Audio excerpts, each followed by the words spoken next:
the prana of the prana, and the one which is the Shotrasya Shotram Manaso Manoyat.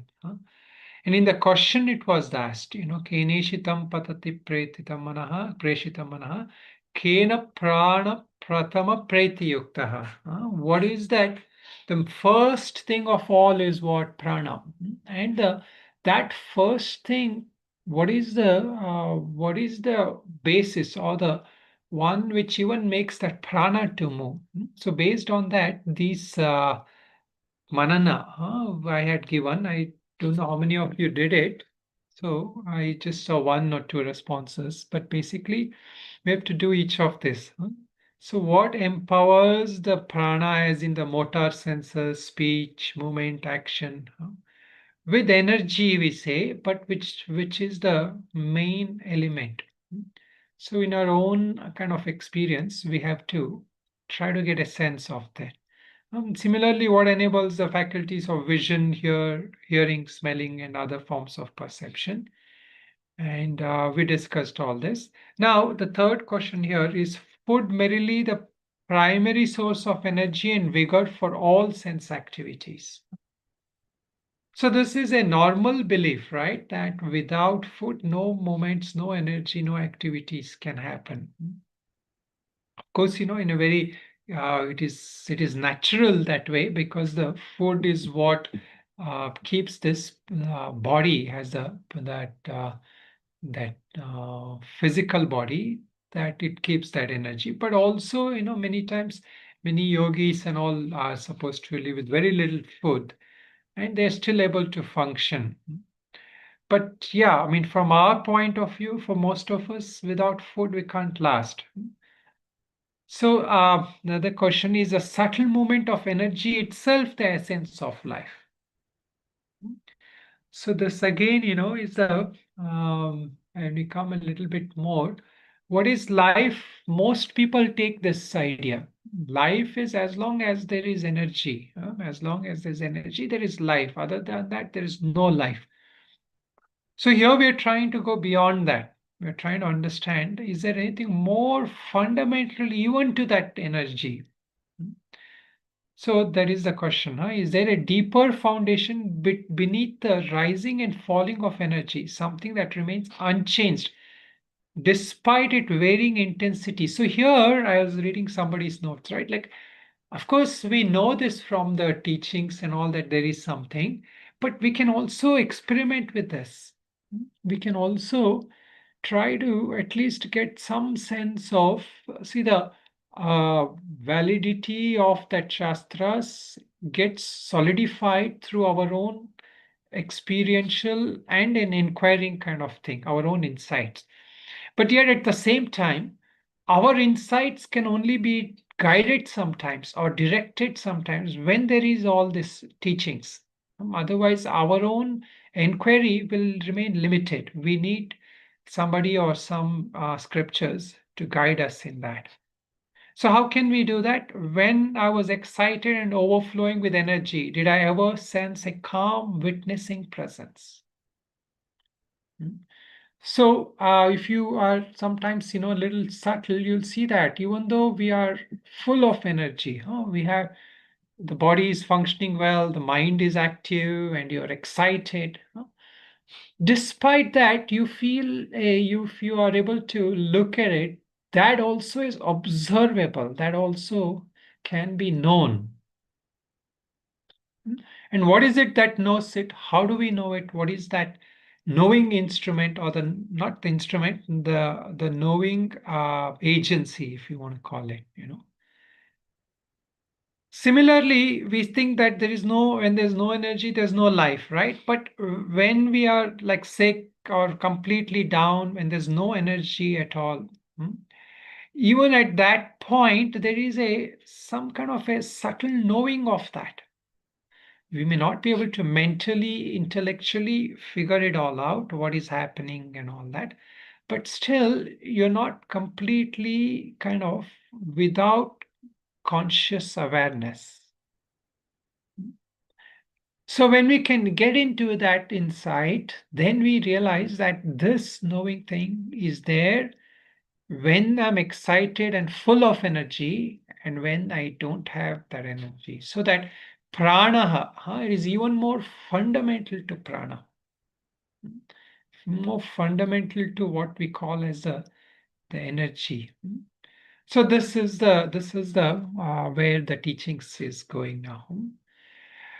Okay, now one how we can take this. So now the one point, like I think somebody had mentioned last class, see, there are a lot of people who talk about this from that perspective of what I had mentioned last time, from that witnessing sense only.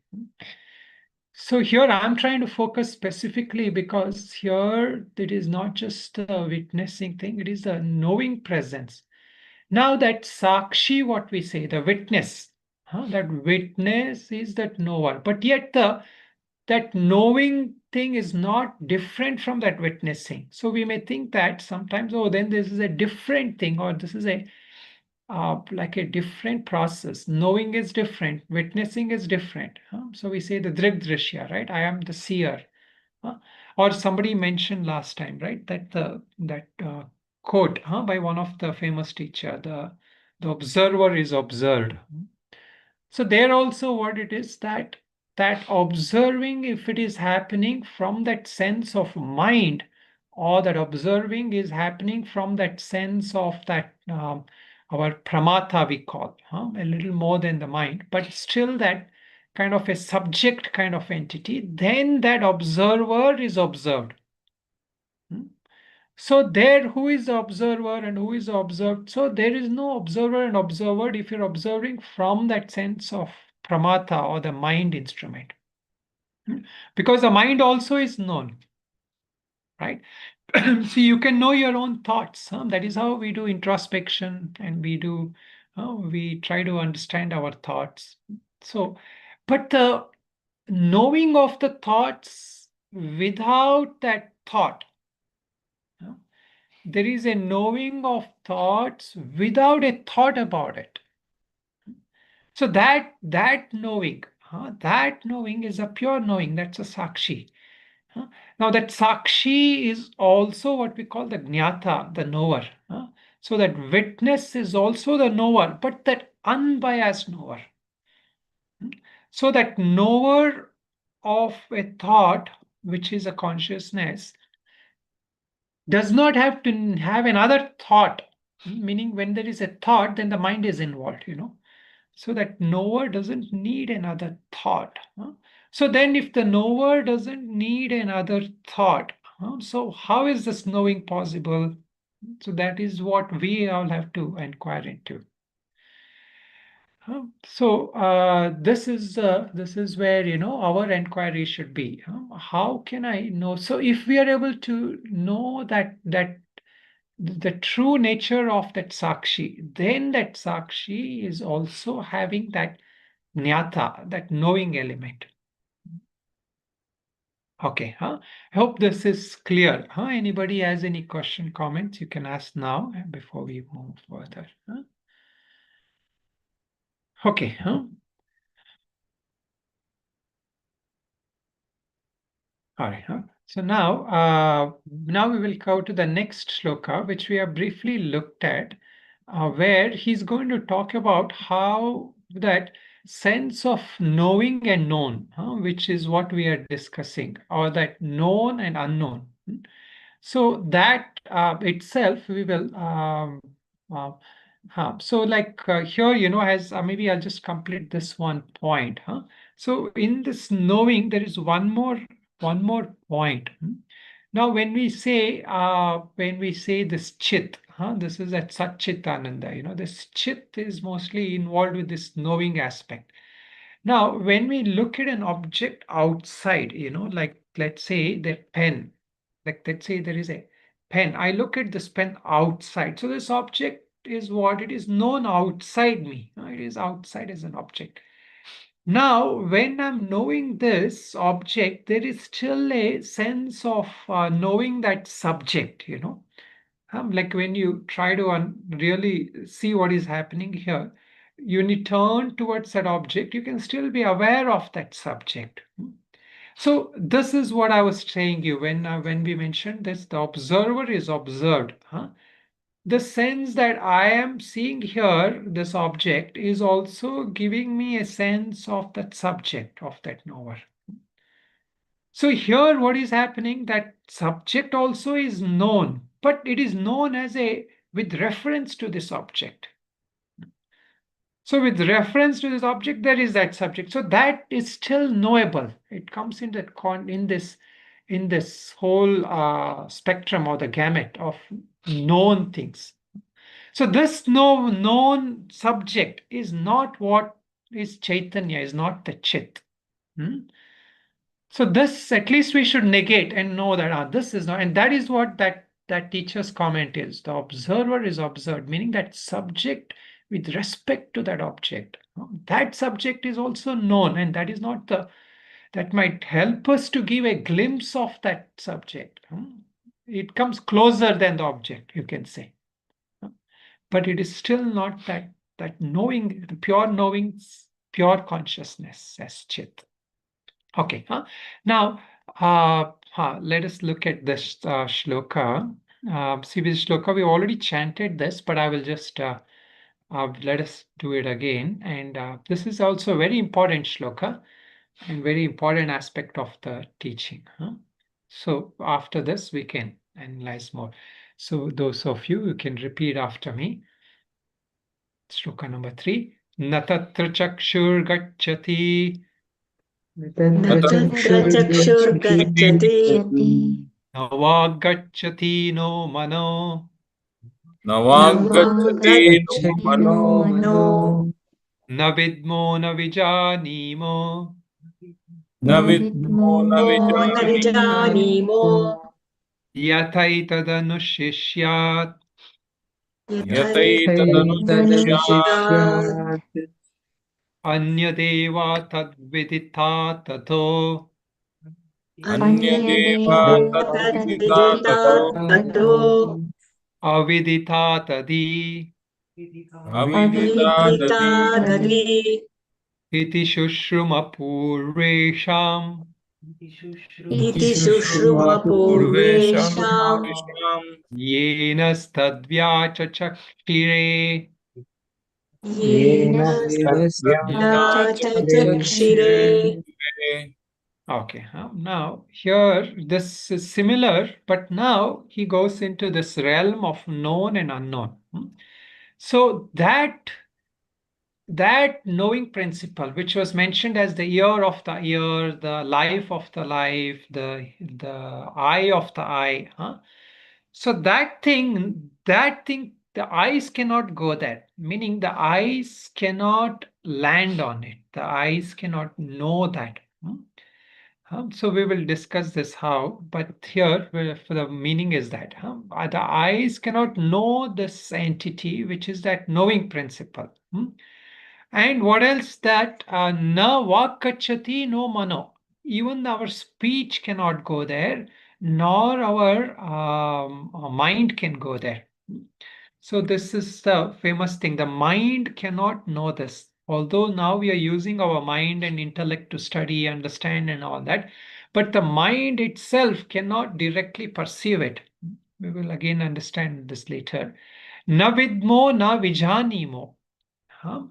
I myself don't know about it. And I don't know how to yathaitad anushishyat. I don't know how to even teach this. So we discussed this, So then does it mean that this whatever he is going to tell later, it is no use because he doesn't know how to teach. So why is he talking all this? So we will now look at that. So now he goes on the next mantra, which we didn't look much into last class. He says, Anyadeva tadvitidat. It is different from viditat, meaning with something which is known. It is different from a known entity, anything we call as the known. So what is known, we will discuss that. Anything that is called as a known, it is not that. It is different from that. Avidita tati. Atha avidita tabi. Even that which cannot be known, or we can say the unknown, or what some Western scholars have translated as unknowable. That which is unknowable. It is different from that also. Then there is a small ray of hope on why we should continue in the class. He says, Iti Shushruma Purvesham. This we have heard, or this has been taught to us.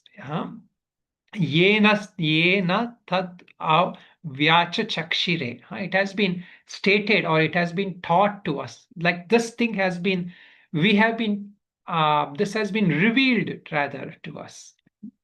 Through iti shushuma purvesham. Purvesham refers like a ancient teachers or a tradition of teachers.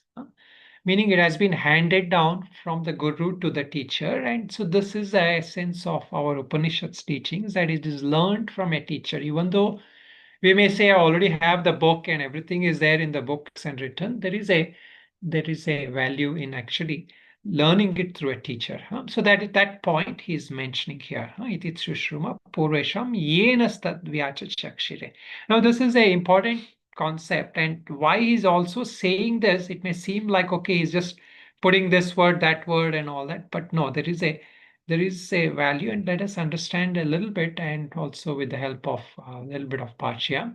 Now the first point that he mentions here is that nobody, he says that the I cannot go there, or the mind cannot know there, or even the speech cannot go there. Now here what happens is like that what Shankaracharya says is na tatra tasmin brahmani chakshur gacchati swatmani gamana asambhavat. He says that it is eyes cannot go there. Why? Because to go, you cannot go to yourself.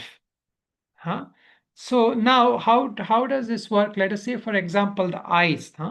See, the eyes or the object. An object cannot know the eyes. Like if there's a pen, the pen cannot know the eyes. It is the other way around, right? The eyes will know the pen.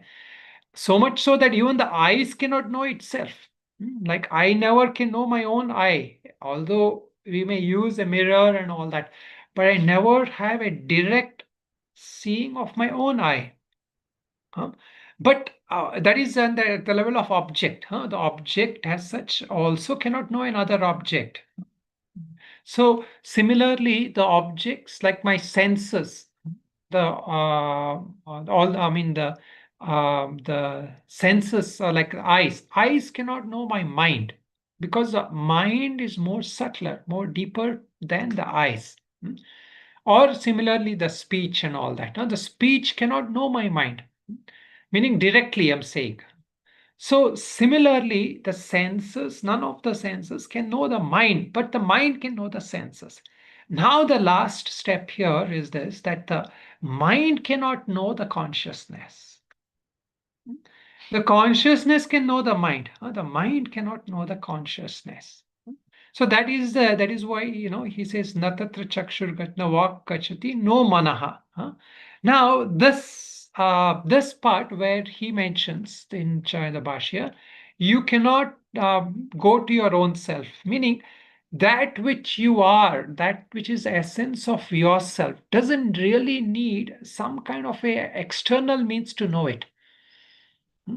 That you can only go to through your own direct knowing, what we call as aparoksha.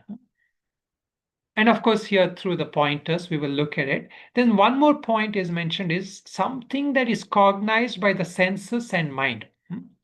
So if this thing, what we call as the known, na vidmaha, that thing I cannot know. Why cannot I know that?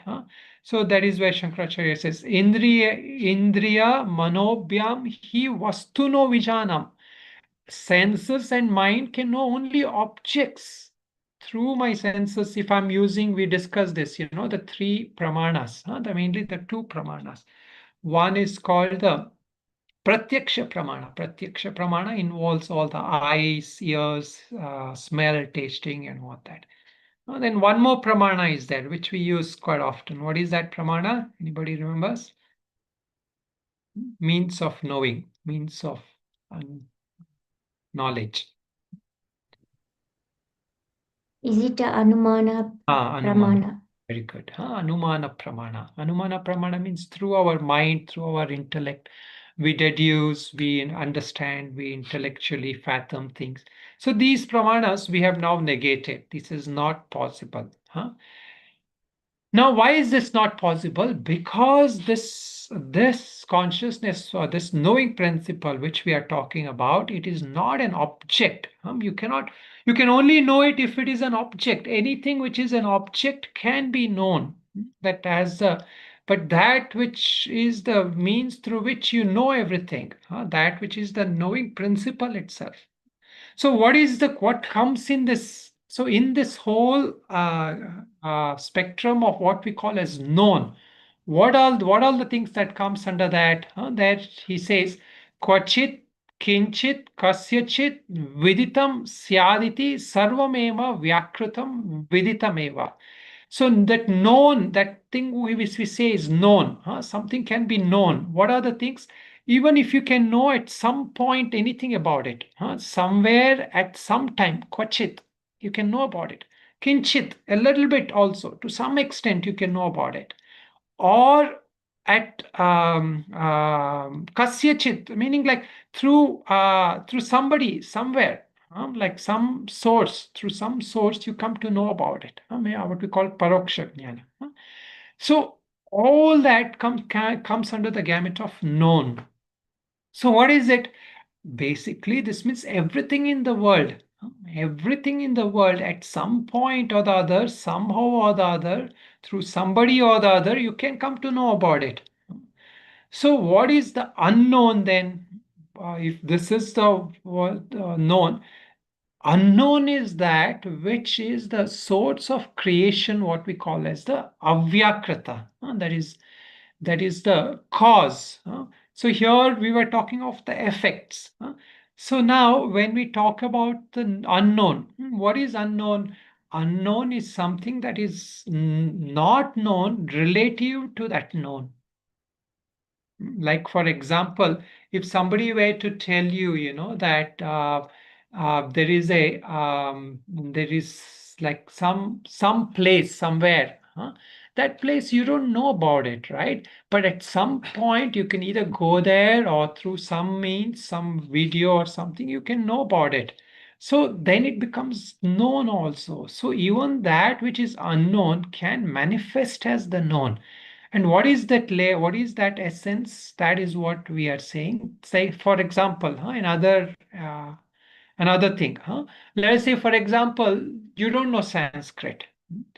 And of course, some people say, I have no aptitude for Sanskrit. Not just foreigners, Indians also, right? Many people don't have aptitude for. They say, I don't know it. And they say that, that it will take a lot of effort. But through whatever ways, somebody or the other, if you keep trying, even if you don't have interest, someone threatens you or tells you will go to hell if you don't know Sanskrit. So somehow you learn. You can learn that. So that unknown thing, unknown language can also become known at some point. But now what he's saying is, it is not like this. That which is unknown but will become known at some point. That also is not what we are talking about. So then is there no hope for knowing it? It's because he says, I cannot teach it. It can only teach about it if something like Sanskrit was not known, and it can be made known. Maybe through a lot of effort and a great effort, it can be made known. But it doesn't come in that gamut. It doesn't come in that spectrum at all. So here he says, actually, a little more further analysis. He says it is called that which is unknown is avyakrita, or what we call as Maya.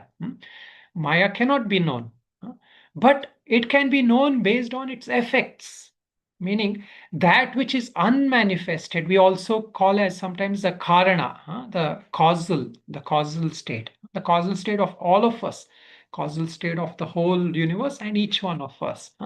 From where, from like we go to deep sleep and we come back.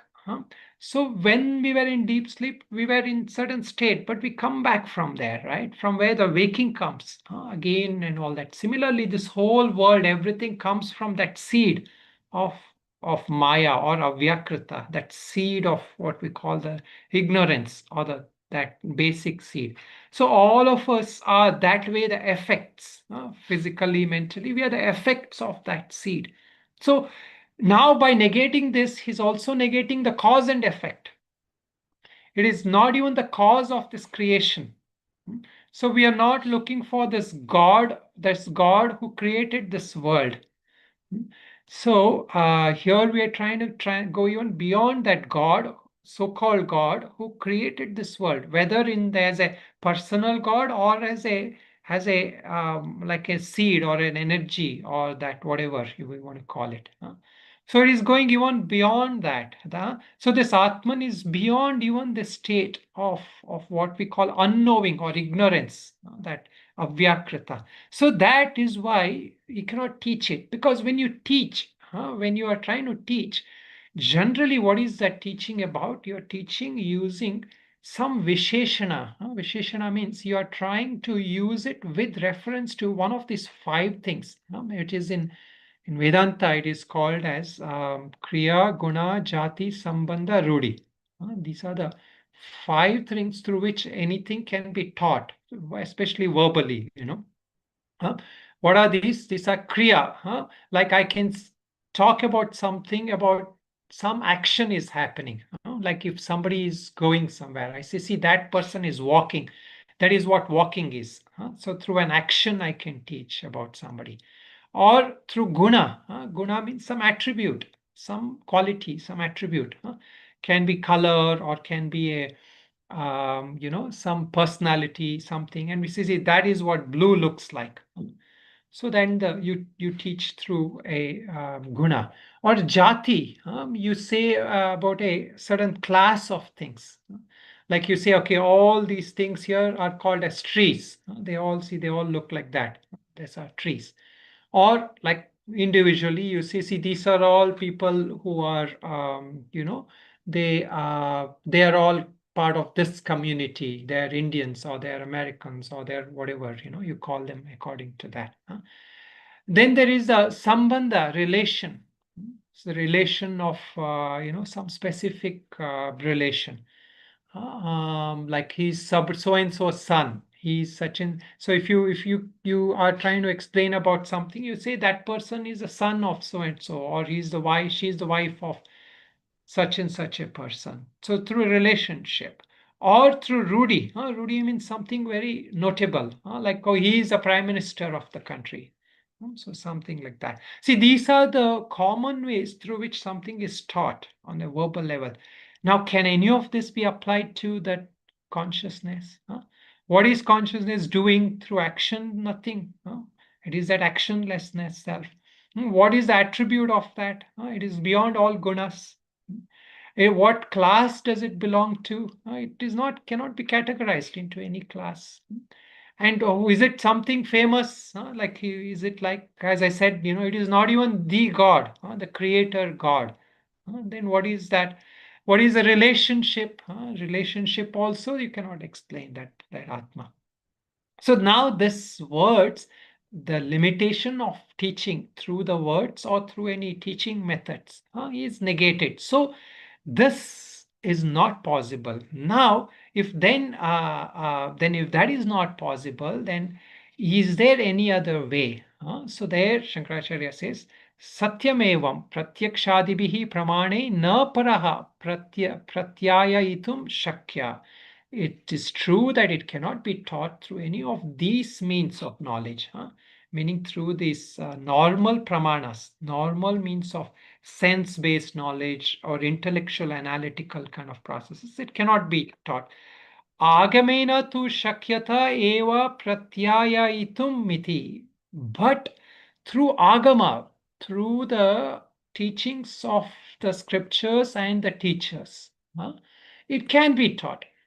So what is the evidence? That is what he's saying in that shloka in the later part. It can be taught through teachers, through tradition, through that teachers, tradition, and the scriptures.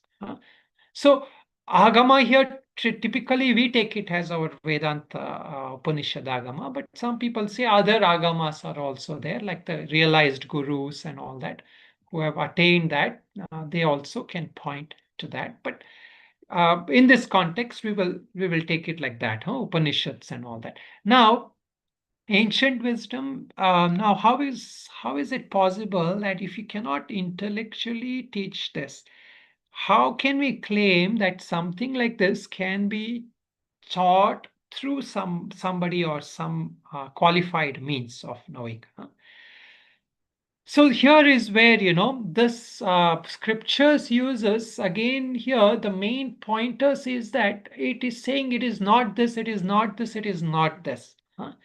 Then how do you ultimately are getting this information? So here the teacher, through that understanding and wisdom, has that ability to point out to that. So we now scientifically also say, the teacher is teaching not just by verbal, right?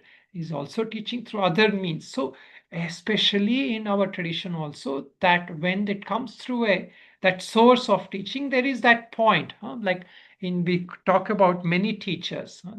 There is said about Dakshinamurti, Maunam Vyakya Prakatita Parabrahma Tattva Yuvanam. So through the silence he is able to teach. So there are teachers who are known for that also. But here we are not exactly talking about silence. Here that teaching is coming through that tradition of that valid means of knowledge, taught through this valid means of knowing. So then what happens? Our understanding, all we need is that qualification, that capacity, that capability to know it. So then the teaching will flow into us.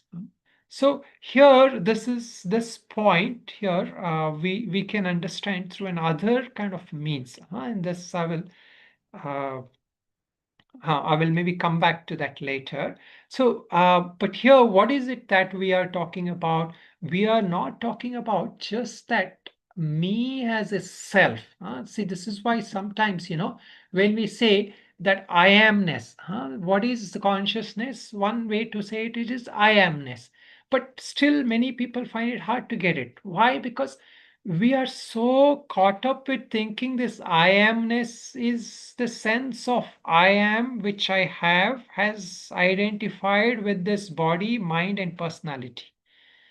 So this I am doesn't work for many people.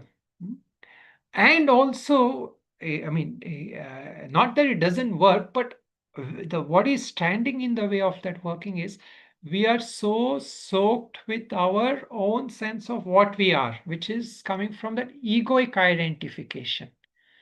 But yet, behind this is this nature of consciousness.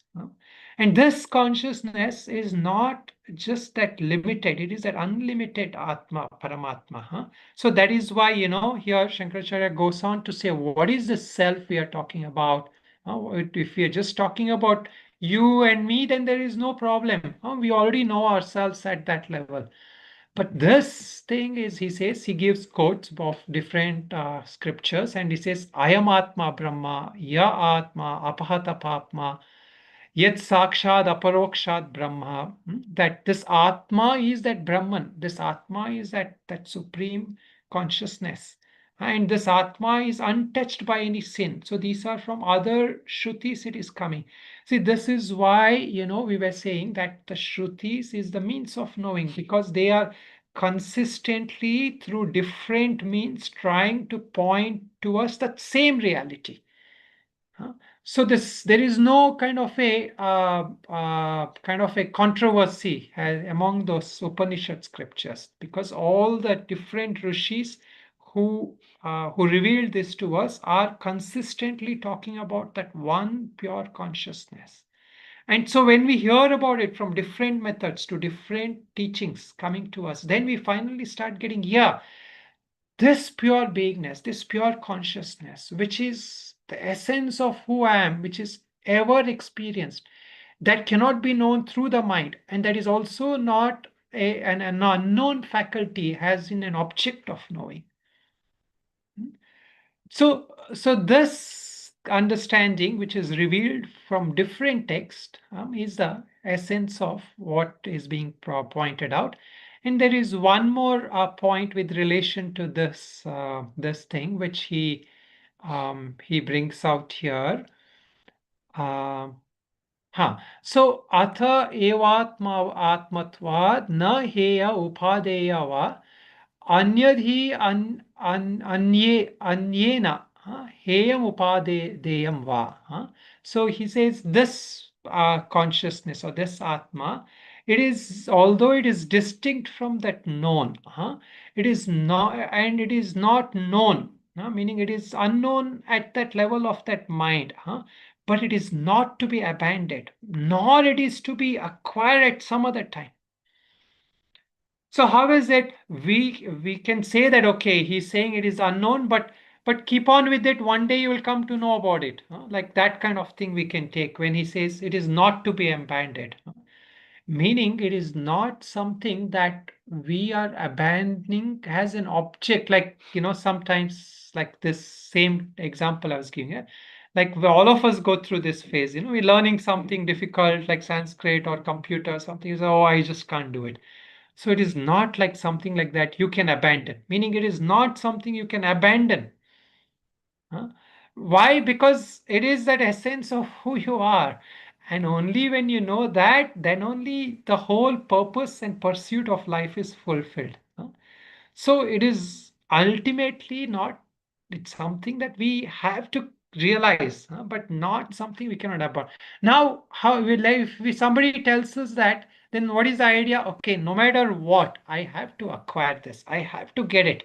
Somehow I have to get it. So from that perspective of getting also, we cannot get it, because it is again not an objective getting that we are trying for. Like I don't have a car, so I have to keep working hard and one day I will get a car. It's not like that. It is something which is always acquired, meaning it is always within us. It is a aprapyasya prapti. It is not like that. What we call as a not something and someday you get it. Aprapyasya prapti means something I have not got, I will get. No, it is praptyasya prapti. It is already you. It is already gained by you. But that realizing that it is gained by us is not there. So now this is so far from this method of knowing. Now there is another perspective, a much more direct, simpler perspective. Now when we say this is our self, why do we not know it? If it is me, I know myself all the time. If all the teachings are saying it is that self, why don't we don't know it? So also a simpler example given there, right? Like when I show a pen. So when I show that pen, there is that knowing of that pen. That I know this pen. Now if I say that there is that knowing principle in that knowing of that pen. And that is the essence of everything. Why is it that we can't get it? Because there is our minds, when it starts operating, it needs a much more complicated process of knowing. This knowing is very simple. This knowing, I say, a knowing of that pen, not knowing the pen. That mere knowing of that pen, in that knowing principle, is that self. Why we don't get it is because we are used to thinking about this in a way that is objectively taking us outwardly. That is the nature of the mind. It tends to go outwardly in its analysis and it is trying to interpret these things. But that simple thing is what it is, because sometimes this consciousness, this Atma Tattva, or that knowing principle is right there. It is right in front of our eyes, meaning it is that essence through which we are seeing. So that point is what another way of understanding it. So when we say that this thing is the eye of the eye, so there is only one thing that is needed when we start understanding this, is initially the sense of understanding that there is this knowing principle, and then that mind will still keep putting doubts. That mind will still keep saying, no, this is not it. This is not it. So that time, that conviction is what we are trying to get through the Upanishads. So this seeing, this knowing is there with all of us. But that knowing is not in a way where it is free of doubts. Where does the doubts come from? It is a mind which creates the doubts.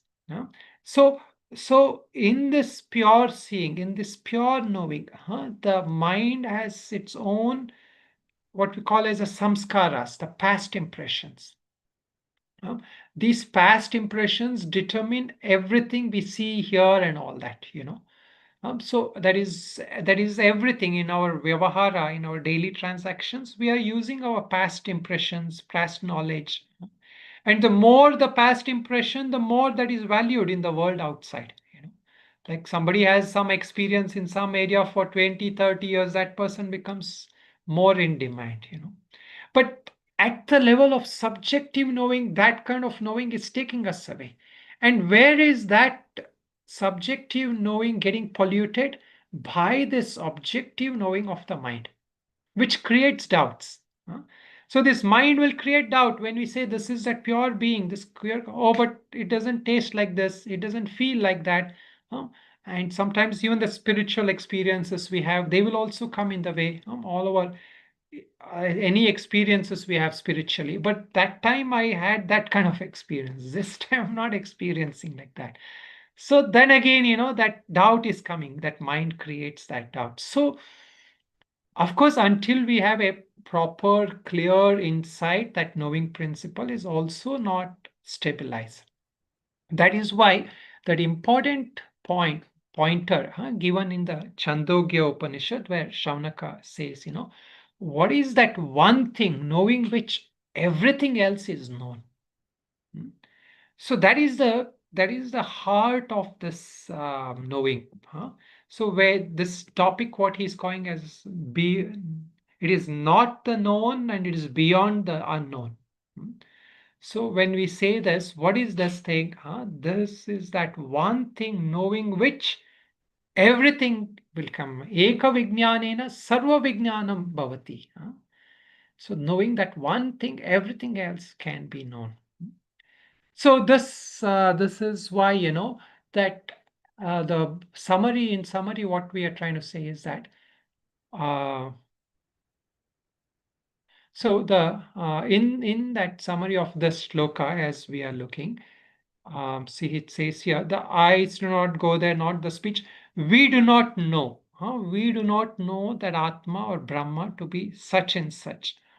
Hence, we are not aware of any process of instructing it, meaning any normal worldly process of instructing, which we generally use in these teachings, by itself has its limitations. Yet now we are using these kind of teachings, we are studying these teachings because of that value of studying it through those teachers who have realized that and pointed one after another consistently, that same pointer through different means.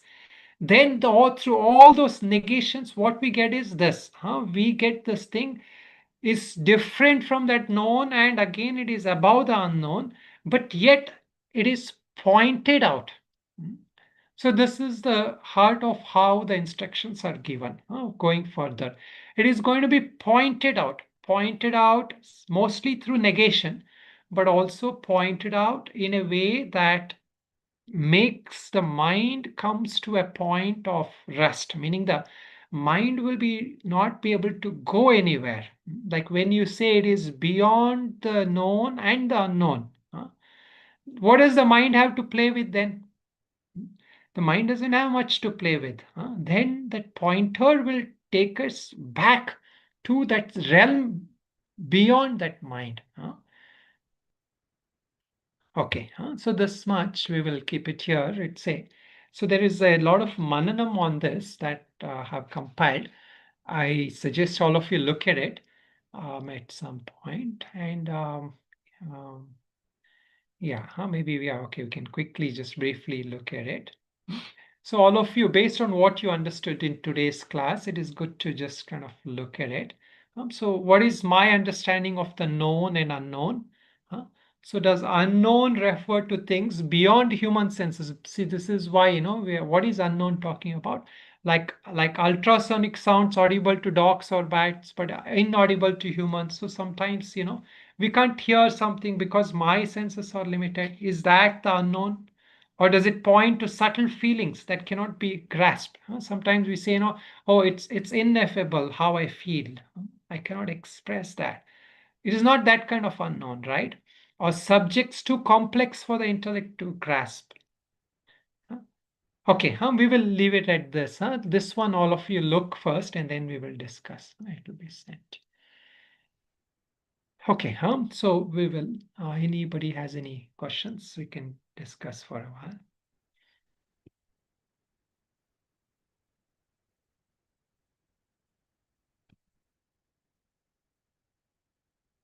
Swamiji, Yes, yeah. Yes, Uh, Shaman. Yes, yeah. one question. Um, I think is it finally the mind is driven to a point where it cannot think anymore of anything, known or unknown, and it just rests at that moment, maybe we'll come to know. Yeah, so that is the pointer here. So if you are in the realm of the known, then there is the effects, all these effects of the world, everything is a realm of known. Then there's a realm of unknown, like we say, who is the creator? So as long as you are in this cause and effect realm, huh, that you cannot know, then you will not do. So as you said, well, the idea is that the mind has to come to a point where it is resolved completely that here I cannot know this way I cannot know. So then that natural abiding in that self, that source of everything, that is the pointer here. Oh, okay, Okay. Swamiji, understood. So that is what Arvind, yeah. Last week I had a similar question. Today also I have a similar question. The same question again. So when you showed that pen, it just triggered in me. If my mind, if I say, if somebody says that there is something uh, anywhere, like, and I'm holding something which I cannot see. You just, like, the cameras are not on, and you say I'm holding something. I don't know what that something is unless it's in my experience. Now I'm not experiencing that particular thing.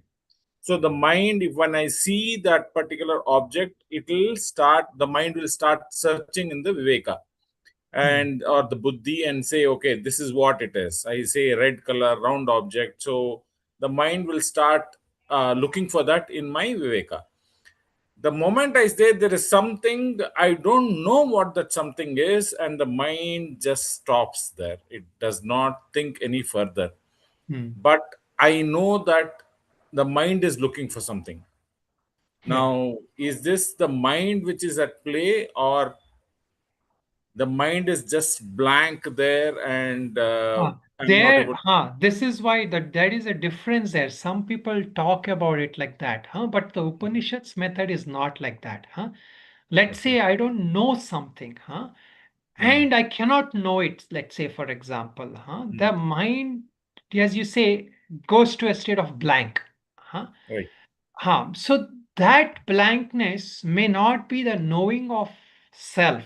It can be just the it is possible if that person is a high qualified, meaning in terms of adhikaratva, he Mm, may realize that self. But this required still a pointer. Huh? So this pointer which we are talking about here, right? It it is not just what we call the shunya thing, where the mind comes to a point of emptiness. huh? Of course, they say there is a teaching in Buddhism where that emptiness you realize and then that thing will shine. But that some kind of a pointer has to be provided. This is the Upanishads method. That state is it. Otherwise, what happens? The mind will again start creating doubts. It will not be able to rest in that. mm. So this is the nature of that mind, when it goes to that level of quietude, again, next what will happen? The doubt will come. Oh, is this it? Was this it? How else can I get to it? See, all these thoughts will come. When the thoughts come, what happens? Again, that nature of self is not clear. That conviction is not there. Mm. Yeah, but that's generally how we mistake it sometimes. Huh? Mm. Mm. Okay, now I don't. Let me just rest in that state of unknowing. See, it's a good process to do. Huh? When we don't know something, it is a good to rest in that state of unknowing, provided we have some understanding. What is it that I mean, at least some pointing on what it is not. Then if we don't know what it is not, again the mind will go towards that object. Okay, True. because So that we should samskaras not are look there. further mentally, or the mind should not start looking for something which is not there. Just trying to imagine certain things. So Because see, we I don't know. mentioned, right, this is the most simplest thing, right? This is the Mm. your own closest and simplest thing, closest to you and the simplest thing. Yet the mind is not of that nature. The mind wants to complicate things, right? The Mm. mind wants to create more and more thoughts. So the mind will go out again, it will create that. Yeah. Right. Swamiji, Aha, Murtiji. Swamiji, uh, uh, both the known and unknown, can we say they're insentient, Jada? Very good. Yeah, both are, from our perspective, both are insentient. Yes, yeah. From this perspective of Chaitanya, that consciousness. But generally, when we say Chetan and Jada, from a worldly sense, when we say Chetan and Jada, we are not talking about necessarily the consciousness. See, for example, we say the body is Jada, and we say there is a Chetana. What is Chetana then? Then that Chetana is our subtle body. The subtle body becomes the Chetana from that perspective. So, in a general sense, when we say Chetan and Jada, it is referring to the subtle body and gross body. But from our context of speaking, anything which is not this consciousness is Jada at that point. Anything which is drishyatva, yet drishyatva tat jadam, we say. Anything which is observable, knowable, seeable, and even unknowable. From that context of knowable is only that unknowable.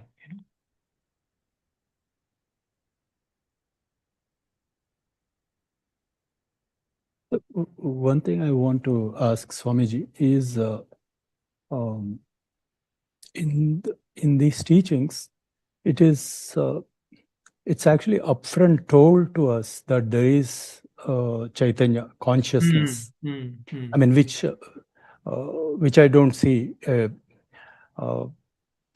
then it is told to me that, I mean, there is this Atma and consciousness, and the rationale is given in a sense.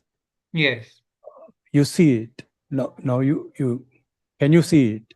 So that's the way. If I'm not mistaken, this is so in our tradition, in our teachings. Yes. It's told upfront that Correct. the realized have told us. I mean, there is this Chaitanya, or Atman, or consciousness, or the self, capital Yes. self, all pervading, which we cannot arrive at through any thinking process. So and the law and the rationale is given, and we are asked to see it, perceive it. Yes. Am I? Yeah. So now, just to compare that, the other way that it is pointed out, as Arvind also was alluding to, is in Buddhism, where they don't talk about it, especially in Shunyavada. He goes to so much extent to deny that you cannot talk about it, in that sense that there's nothing there. That nothingness is what is. So you are supposed to go to that point of nothingness. But from our traditional point, that is a little harder perspective, partly because that nature of that mind is it needs that conviction to rest in that state. If you don't know that there is a state, like not state also is not a right word, but that something that thing where is that ultimate, that nature of which is your own consciousness, then that conviction is not there in that mind. So just if you say that emptiness or nothingness, there's nothing there, let go of everything, just keep doing neti neti, and there's nothing to come at. So then what happens? That mind has less basis to retrace back into.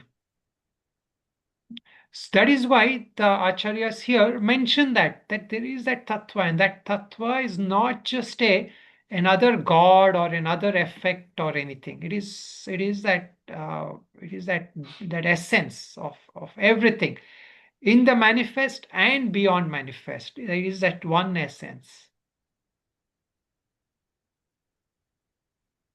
Yeah. Yeah. Anybody else? Okay, and in fact, some of the Mananam questions, if you all can look at it, it will also reveal some of these for yourself, meaning without trying to. So, where the Mananam has two perspectives. One is to just ensure for yourself you are understanding this. Like when you are able to, it will ensure for you. And other perspective is that it's try, at least that's how it is designed, to try to trigger for you to get to this direct insight of that. Okay, all right, we'll leave it at this. Om Purnamada Purnamidam Purnat Purnamudachyate Purnasya Purnamadaya Purnamevavashishyate.